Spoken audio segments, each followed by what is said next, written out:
Hello. So I want to begin this video by first acknowledging that I have a great amount of respect for all of my colleagues that are English teachers. We could have taken the easy way out and taught history, but we decided to do the good work and become English teachers. That said, there is one thing that I see some of my English teacher colleagues doing that I don't particularly care for. Yes, good morning, class.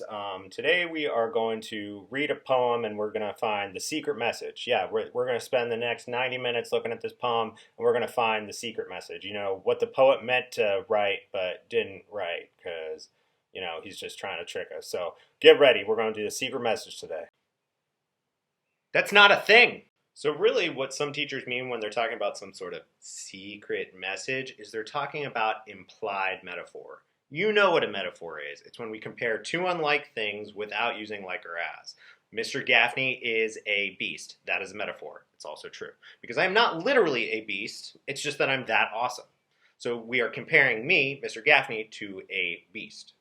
Straightforward metaphor. We know what that is. Metaphor is a comparison between a person, place, thing, or idea, also known as a noun, to something that the author leaves unstated. Here are some examples. Martha barked out orders to her kitchen staff as they hurried to prepare the second course. Now, Martha here is actually being compared to a dog. I know it doesn't actually say it, because if they actually wrote Martha is a dog, that would just be a regular metaphor and not an implied metaphor. But our text clue here is that Martha barked. Dogs bark. So the author is implying that Martha is somehow like a dog because she is barking at her kitchen staff. Now, John scurried away after Martha told him he was fired. If you think to yourself, typically people don't scurry, that is correct. We are making reference to a rat here. So in this particular instance, the author is implying that John is somehow like a rat or is a rat because he is using the verb scurry instead of walked, ran, hustled. He's specifically choosing a verb that has, at least in our mind, some sort of connotation with a. So where does that leave us with poetry and the whole secret message thing that I talked about earlier? Well, poems make great use of implied metaphor. And in fact, that is usually what teachers are referring to when they talk about that secret message that a poem might have that they want you to go find.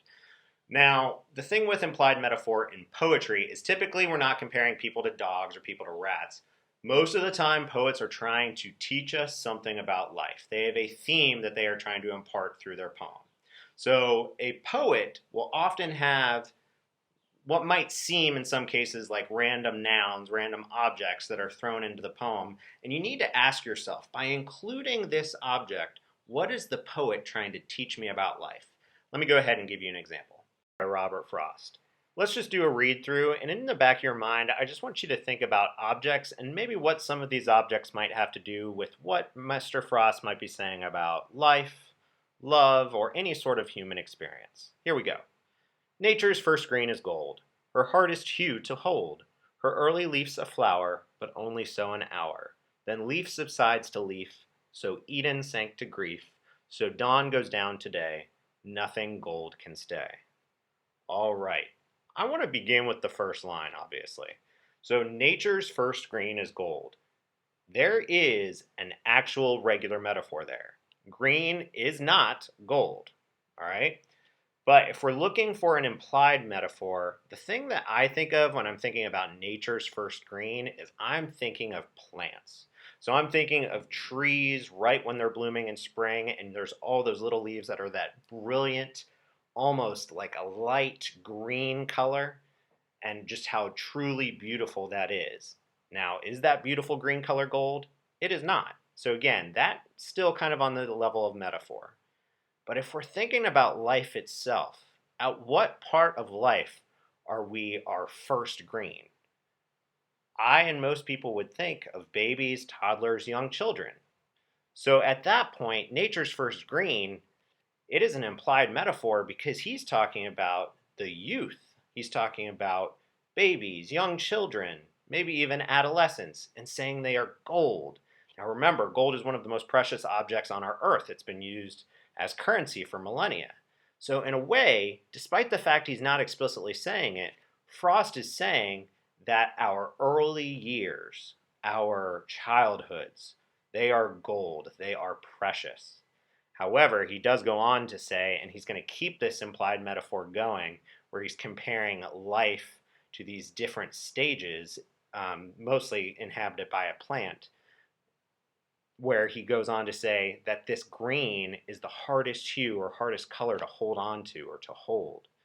Early leaves of flower, people are beautiful. In youth, that is in theory when people are at their most attractive. But again, it is only for an hour. It is temporary. And again, if we're thinking about a plant again, because it seems like this extended metaphor is where Robert Frost is taking the life of a human and comparing it to a plant, leaf subsides to leaf. As plants grow, leaves fall off, new leaves grow in their place. Time continues onwards. He does something different here that we don't really need to talk too deeply about, but he's making a biblical allusion here. He's talking about the Garden of Eden and man's original sin and the fall of man and getting kicked out of the garden. But again, this is just another example of life kind of being brilliant, being that first green, and eventually it being temporary. Just like he goes on to say that the dawn becomes day, and we can infer that day becomes evening, evening becomes night, etc. And he ends on this again, this idea that nothing gold can stay. He's telling us that life is temporary. And perhaps the most temporary of all of our lives is that beautiful first green of our lives, that innocence that we might contain as children. So as you're analyzing poetry, keep in the back of your mind that poets love to use implied metaphor, again, to teach us something about life. So as you read, if there are random nouns that seem to be catching your attention, ask yourself, is there something about life or humanity or some other larger life lesson that might have something to do with these seemingly random objects, people, places, or ideas? Thanks for watching.